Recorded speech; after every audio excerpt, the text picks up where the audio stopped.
बिस्मिल्लाहिर्रहमानिर्रहीम। तमाम तारीफ़ें उस ज़ात के लिए हैं जो रहमान और रहीम है, जो हमारे ज़ाहिर बातिन से वाकिफ़ है और जो हमें बार बार समझाता है कि दुनिया की ज़िंदगी महज आजमाइश है।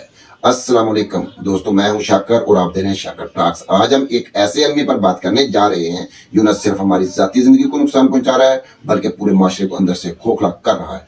ये बीमारी ऐसी है कि अगर एक घर में हो तो वो घर बर्बाद हो जाता है, अगर एक अदारे में हो तो वो अदारा मफलूज हो जाता है और अगर पूरी कौम में हो तो वो कौम तबाह हो जाती है। ये बीमारी है हिरस और लालच। ये वो नसूर है जो हम में से हर किसी के अंदर किसी न किसी शक्ल में मौजूद है। कोई दौलत का लालची है, कोई इक़्तिदार का, कोई शोहरत का, कोई ताकत का, तो कोई अपनी ख्वाहिशात के पीछे अंधाधुंध भाग रहा है। सवाल यह है कि क्या कभी किसी ने इस लालच की इंतहा देखी? क्या कोई दौलतमंद अपनी दौलत से खुश हो गया? क्या कोई ताकतवर अपनी ताकत से मुतमईन हो गया? हिर्स की नफ्सियात ये खत्म क्यों नहीं होती? दोस्तों, अगर हम इंसानी तारीख को देखें तो हिर्स और लालच वो पहला गुनाह है जो इंसान से सरजद हुआ। शैतान को भी यही लालच था कि वो फरिश्तों से बड़ा बन जाए, इसी लालच में वो मरदूद हो गया। आज भी हर इंसान अपनी झोली भरने में लगा हुआ है, चाहे उसके लिए किसी का हक मारना पड़े, किसी को धोखा देना पड़े या किसी को नुकसान पहुंचाना पड़े।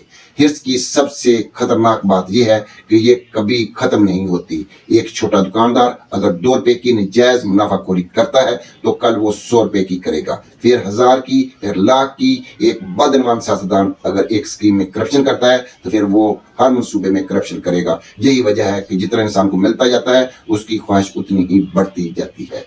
मुआशरती तबाही की जड़ हिर्स और लालच।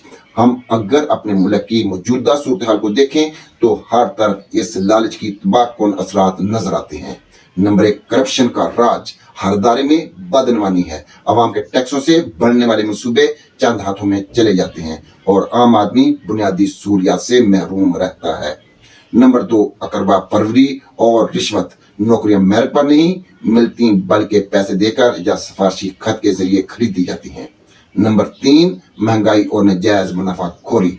दुकानदार ज्यादा मुनाफा कमाने के लिए कीमतें बढ़ा देता है, ज़ख़ीरा अंदोज़ी की जाती है और आम आदमी मजीद मुश्किलात में फंस जाता है। नंबर 4, गुर्बत और बेरोजगारी। चंद लोग सारी दौलत समेट कर बैठे हैं और बाकी कौम बुनियादी जरूरियात के लिए तरस रही है। ये वो अमल है जो किसी भी माशरा को तबाह करने के लिए काफी होते हैं। क्या हम इस दलदल से निकल सकते हैं? दोस्तों, असल सवाल यही है कि क्या हम कभी इस सूरत हाल से निकल सकेंगे? क्या हमारा माशरा कभी इस नैज पर पहुंच सकेगा जहां हर शख्स दूसरे के हकूक़ का ख्याल रखे, जहां दयानतदारी आम हो, जहां लालच की बजाय क़नाअत को अपनाया जाए? ये मुमकिन है, मगर इसके लिए हमें इज्तिमाई तौर पर चंद इक़दामात उठाने होंगे। नंबर 1, खुद एहतसाबी। हर शख्स को खुद से सवाल करना होगा। हम हमेशा हुक्मरानों, अदारों और दूसरों को कोसते हैं, मगर क्या हमने कभी खुद अपना एहतसाब किया? क्या हमने कभी किसी का हक मारा?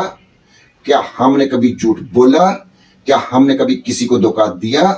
क्या हमने कभी रिश्वत दी या ली? क्या हमने कभी अपनी हैसियत से ज्यादा लालच किया? अगर इन सवालों के जवाब हाँ में है तो फिर हमें किसी और को इल्जाम देने की बजाय खुद को बदलने की जरूरत है। नंबर 2, तालीम और तरबियत। ईमानदारी सिखाने की जरूरत। हमारे तलीमी निज़ाम में सिर्फ डिग्रियां बांटने की बजाय अखलाकियात और ईमानदारी सिखाने की जरूरत है।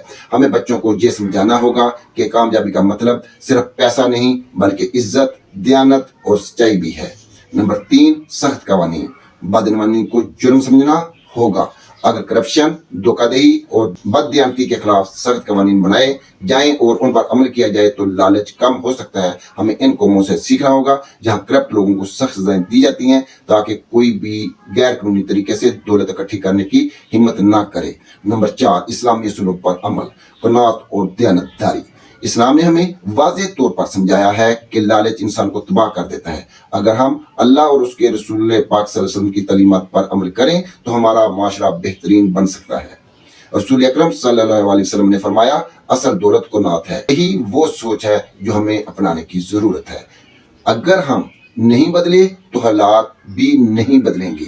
दोस्तों, अगर हम ये समझते हैं कि सिर्फ हुकूमतें बदलने से हमारे मसाइल हल हो जाएंगे तो ये हमारी सबसे बड़ी गलत फहमी है। जब तक हम खुद को नहीं बदलेंगे حالات بھی نہیں بدلیں گے۔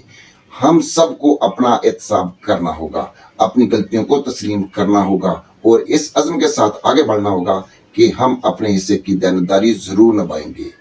یاد رکھیں، جب ہر فرد بدلے گا تو پورا معاشرہ بدلے گا۔